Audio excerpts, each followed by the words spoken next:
Яг дуг нойрондоо дугжирч байтал гэнтэн хаалгадагч намайг сэрэж өргөлөө. Хэд нойрон дундаасан хүчээр сэрсэн тул толгой ангалзаж нүд аргаж байна. Уцаа нэгэд цагаан харуул шүн тунд өнгөрч. Хаалган онгойлголгүй дэржигдэн гүрэхээр шийдэв. Дааж хичнээн гүрэлсэн чи хаалгыг минь зогсолтгүй тогссоо.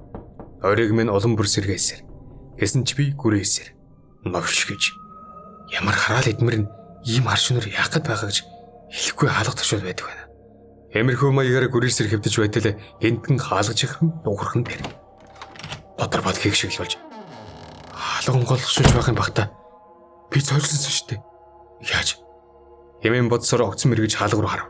Дэгдэл үнэхээр хэн нэгний сүдэрдсэн толгой, гялалцсан нүд хаалгаар цохож байснаа буцаад талд орчихн харанхуйд бүдэгхэн харагдсан дээр.